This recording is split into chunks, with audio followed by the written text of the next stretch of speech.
I remember, and again, because people would just send me stuff and be like, oh, hey, this is crazy, that's crazy, and I would, okay, check it out if I had time.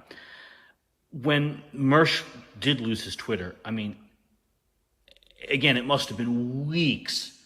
He was just whining and cursing and screaming for hours. I mean, it was truly pathetic. Like, it was a Twitter account. Like, he, just make another one, which he did. And one of the things that got him allegedly so upset is he's like, oh, that's a 10-year-old Twitter account that he had DM conversations saved with, like, people who were now dead that he wanted to, like, remember. But, of course, Mersh never had the common sense to, like, just fucking screenshot them at some point, right? Like, so he's getting all these, like, 1-day bans and then, like, 7-day bans from Twitter, like, on the edge of losing his account, like, multiple times before it actually happened, right? But never once did he think, like, oh, wait a minute, there's some things that are, like, important in here to me. Like, so if I lose the account, I don't know, maybe I ought to, save them just in case so I'll still have them. I mean, he was screaming that, like, he was going to sue me because, like, the Twitter account was worth something. His fucking bitching over that was really, really epic. I don't know if you have any of that stuff or choose any of that stuff, those clips for your documentary of him just how he bitched and moaned about losing his Twitter account. But in my opinion, it was, it showed a little bit about how pathetic he is. So Mersh had reached out to me in the fall of 2017, right after I had done InfoWars. I mean, just for, like, background, and this is, like, not to brag or anything, it's just, facts. Like, my film, I gave it away in the fall of 2017, October. I mean, I don't know, did like 5 million views or something in, like, the first couple of weeks. I mean, it made headlines on Drudge Report for, like, a week. Bryan Singer got fired from Fox, like, while he was filming Bohemian Rhapsody. Like, a couple of weeks later, the film basically built a whole pedophile ring around him. I mean, so I wanted to do one long form sort of thing. I had done, like, a couple little, like, 5-minute, TV interviews, like one on Fox Business. And, like, even to do that, it took me, like, 3 hours off of work, like, in the middle of the day. Like, I had to, like, be in New York and then, like, take the subway and go over, and it just, for, like, 5 minutes, which was fine. But I'm like, if I just fly somewhere and talk about this for an hour or two and sort of put everything out there on, like, a podcast, like, that'll be cool. And I'll do that just once. It'll be one day. And I'm not selling anything. It's being given away for free, but it'll get it out there. It'll be efficient. That's it. So, like, the PR person at the time, I had a choice between, I mean, it sounds stupid, but, like, Rogan and Alex Jones were, like, the two biggest on the internet then. They were both on YouTube. I mean, each of them had, like, 3 million subscribers. And, like, there was just a scheduling thing with Rogan where it was like, okay, we can do it in, like, 2 months. And, like, for Alex Jones, he was like, well, yeah, just, like, when do you want to fly here? And I'm like, okay, well, it's Tuesday. Yeah, can I just be there Friday? Yeah, fine. And just from my scheduling perspective, I'm like, well, this will just get it out there. I'll just be there for an hour. That's it. I'm not selling anything. And then, my duty will kind of be done. So I didn't, like, appear on ROTC to, like, promote an open secret or anything like that. Like, I had done my thing already, went on, some of these Fox Business and, Sky News and, like, a lot of, like, I'd done a lot of interviews and stuff already, like TV, and then I did my one podcast thing with InfoWars, and I was done with it. Like, I gave it away for free. It went viral. It ended Bryan Singer's career. Like, that was it. And I get my DMs were open in case, people had to reach out or whatever. And I got these DMs from this guy, Mersh, through ROTC. And I mean, he had like 1,000 followers or 500 followers through ROTC, and so did their podcast. And he explained to me, we're just getting started. It's like, I don't know, late October or November of 2017.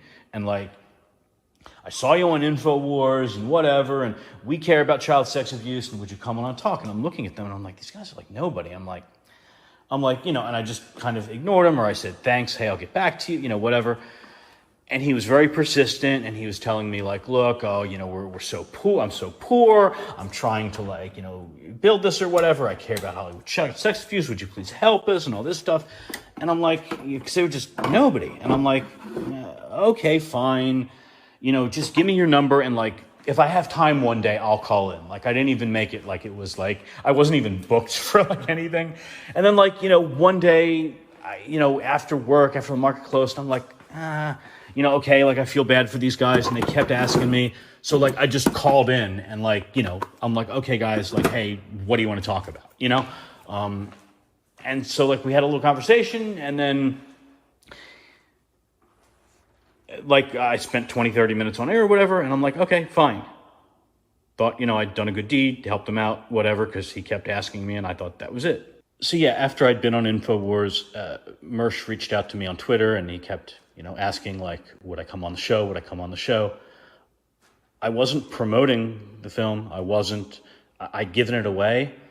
Millions of people had seen it. There had already been headlines around the world. I'd been on, you know, international television from Australia to UK. I'd done Fox Business. I did InfoWars. Like, Bryan Singer's career was over within weeks. I mean, he was fired from Bohemian Rhapsody. Like, I'd accomplished my goal. And he just DM'd me, and it was like a pity party. And I looked, and they had like, 500 followers on their, you know, YouTube and their ROTC in like late fall of 2017. And he's just saying he's interested in child sex abuse. He's saying, you know, he was abused as a child, and like, you know, can I help him out? Can I come on? Whatever. And I'm like, okay. I'm like, look, I'm busy. I don't know when I'll have time. I said, just give me your number, and, you know, when you broadcast, and like, if I have time, you know, I'll call in once. So I had it there, and, you know, he was very persistent, kept DMing and saying how poor he was and whatever, and just they needed, you know, any help they could get. And so I called in one day, fine, you know, that was it. And that's the clip sort of shows that I was just calling in. It wasn't like a prearranged, you know, thing. It was when I had time. And then after that, he had DM'd me that he was interested in the Schneider thing, Dan Schneider, the Nickelodeon producer. And like, look, the whole child sex abuse thing is very serious. And what I directed him towards is, I'm like, look, basically a lot of people at Nickelodeon have been arrested, and they were prior or whatever. So I basically gave him all of the names that ended up in his thing, which got like maybe 100,000 views, fine. He wanted to talk about Nickelodeon pedophiles. I tried to tell him where to find it, and like that didn't work well, and I had to just spoon feed all of it to him when it was just easily internet searchable. It was really annoying. I did that for him. You know, he barely credited me, whatever, I didn't care. So that was pretty much, you know, part one. So, you know, Mersh asked, like, could I try to keep him up on any news or anything, just let him know, which, okay, you know, sharing news if there's something about, like, you know, the Hollywood child sex abuse thing, like, it takes 30 seconds to send, and maybe, you know, a minute or two to type or explain, or, you know, quickly phone call if somebody needs explanation. So, you know, fine, I would do that as a favor, because again, he's somebody who really said that he needed help, and, you know, wanted to cover the issue and whatever. And I'm like, okay, fine, I'll try to help you. When the James Gunn thing came along, that's just what I did. I just said, hey, this is what's happening. I never called for Gunn to be like permanently like career ended, canceled. I just said like, hey, he's got a lot of these tweets. He's a Disney director in charge of films where there are minors working. And by the way, a bunch of these tweets people are looking at that are about child sex, they're going to Houston Huddleston, his like best friend, who actually had just gotten jailed for child porn. So I'm like, look, Disney, you need to fire him now.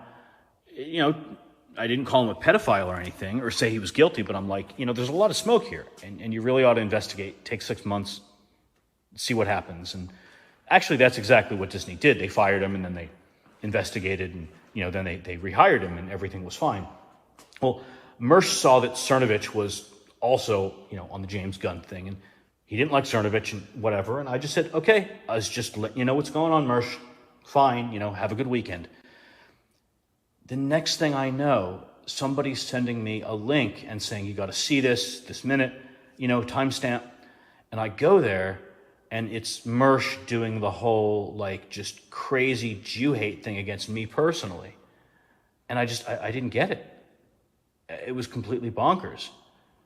And yeah, I guess, Mersh had expected people like Cernovich and Posobiec to, like, retweet or share some of his, articles that, like, you couldn't make sense of because they were all run-on sentences. I don't know. And he just hated them all along. Whatever it was just crazy. Yeah, it's obvious that Mersh had no, sort of real moral reason for the whole Dan Schneider or Hollywood child sex abuse coverage. And the evidence is clear, where you showed in your conversation with Medicare the description on the video where I had called into the show years ago.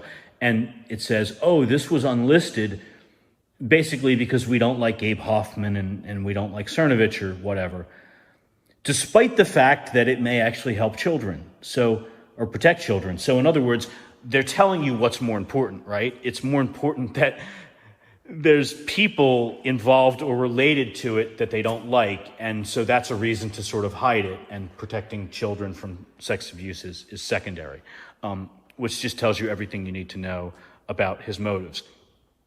And so, yeah, the whole Dan Schneider thing, it was like, he told me he was interested in it, and I basically spoon-fed, virtually everything about the actual convictions of people around him or worked for him or worked at that network. And again, it was just like, impossible to, like, I tried to show him where something was or show him how to do it, and he just doesn't have the educational background. But after I did all that, he would write these articles and ask me to share them, and it was like, dude, and you can look at any of his articles from, like, that time frame on his website. I mean, he would fail a sixth grade writing class. Like, they're literally all just run-on sentences. It's almost impossible to read. And so he wasn't doing anything that was either original or good. A lot of other people were doing it, but in his own brain, he thought it was original, and he thought that it deserved to be promoted by all of these people like Loomer, Cernovich, Posobiec, and then when they wouldn't, he decided he would hate those people. But of course, if they had actually ever promoted his stuff, he would have loved them. But, that never came through for him. So with the James Gunn thing, I just let Mersh know what was going on, just like I let him know about other things that had transpired, because he asked to be kept up on such news about, related to child sex abuse issues in Hollywood in the past. Mersh didn't agree. I was like, fine. Didn't argue with the guy, that was it. He didn't like who else agreed with me, because I didn't really side with Cernovich or anything. It was just Cernovich had a point of view, I had a point of view, Posobiec had a point of view. Our points of view were pretty much aligned, and Mersh didn't share that point of view, which was like, fine, whatever. I didn't care. And then the next thing you know, Mersh did nothing but, like, rant for weeks and weeks about how I tried to drag him into something, as if Mersh really had a platform anyway, which he didn't, as if I really gave a shit, which Mersh thought, which I didn't. Mersh tried to claim that, like, I wanted to promote what I was doing on his platform, which at that time was non-existent, and I had been on platforms that were literally had millions of followers and were thousands of times bigger than his already, that I wasn't selling anything. And then, Mersh in his lunacy would try to, like, create lies about me. He tried to say that I, like, sued a victim, which I didn't. I mean, Mersh is insanely jealous of anyone who has achieved significantly more clout or wealth or just happiness than him. Look, Mersh could win the lottery tomorrow, and he'd still be one of the most miserable fucking people on the planet. Look, I've been personally blessed and successful and materially fortunate, but there are people that are janitors who are, very happy with their lives. No matter what Mersh does, he'll always be miserable. That's really where true wealth is. It's, in your happiness and what you can, do in your life. I mean, Mersh thinks that he's like the center of the universe. He had, 1,000 or 2,000 subscribers or whatever back then, and thought he was like the biggest deal in the world. I mean,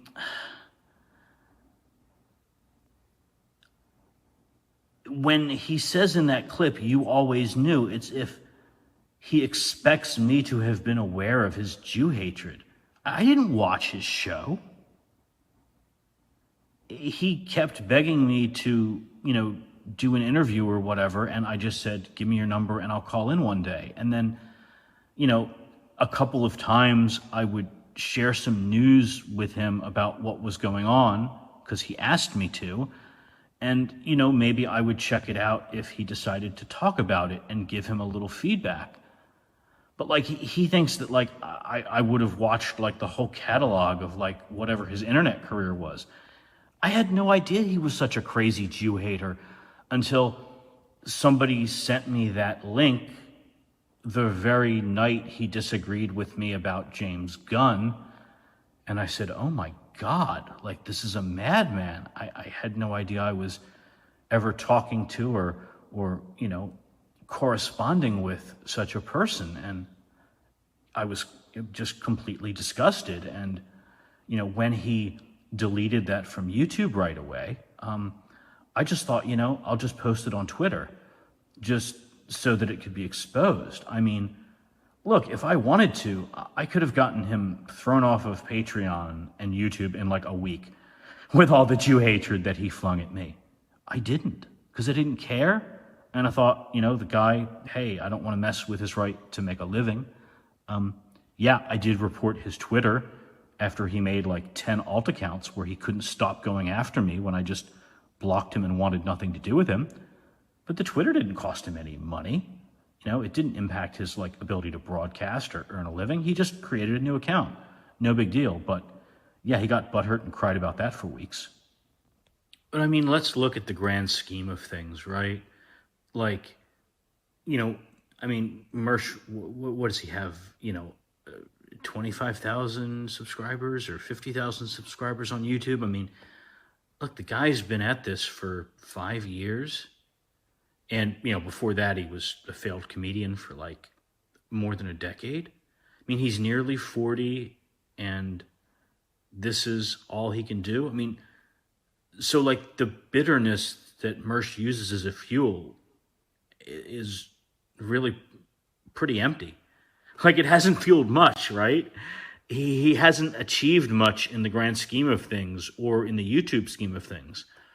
He's gotten to the point now where he's moved out of Royce's house and he has his own modest apartment and he has his own like crappy $4,000 BMW that's like 15 years old that breaks down all the time. I mean, he's barely scraping it together as far as like an independent life would actually be. And he's nearly 40, unmarried, no children, no significant relationship, and never will have one, and just miserable. So this bitterness that Mersh uses as a fuel, I mean, it really doesn't get him anywhere. Like there are athletes who are, motivated by like revenge and bitterness and like, it really like drives them, and a lot of other people are too. But whatever motivates Mersh, I mean, it truly hasn't worked very well for him, has it? Mersh is just fueled by this bitterness and rage at anyone who is more successful by what he deems successful in terms of clout, in terms of money, or whether they're just like a happy person with a family. He's just a hater. He'll never have any of those things. And look, Mersh he could win the lottery tomorrow, but he would still be miserable his whole life, hating people. He will always be just the most empty, broken, spiritually poor person that you could ever meet. In summary, Mersh's little saga with me is what has happened a number of times where a clout chase kind of goes through its life cycle and, ends badly, as do seemingly virtually every relationship that Mersh enters into. I mean, he saw me on InfoWars. He saw my film making, headlines around the world on Drudge Report and other places, and being on TV all around the world. And, hit me up a DM, gave me a sob story about how they were poor and just starting out. And, could I please come on their, podcast, which had like maybe 1,000 people at the time subscribing or whatever. And I did. And then when he asked me to keep him up on Hollywood child sex abuse stuff, I did. He asked me for info about the Dan Schneider stuff, and I gave it to him with all the Nickelodeon pedophiles, and he used that. And, he got his first video that maybe 100,000 views happened or something. And so he wanted to continue with that. The moment that he found something disagreeable, because he didn't like Cernovich or Posobiec, they wouldn't pay attention to him. He tried writing articles that he hoped would go viral, but I mean, he can't write. He has no education. Everything is a long, unreadable run-on sentence, which I tried to tell him, but he didn't care.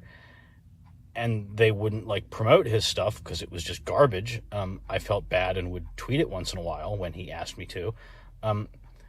He found something to disagree with on the James Gunn thing, and then it was just mask off, like Jew hater and hating on me and lying about everything and just turning everything a 180, saying that I somehow, used his platform or whatever, when he had virtually no subscribers and I'd been on things 1,000 times larger and I was giving my film away anyway.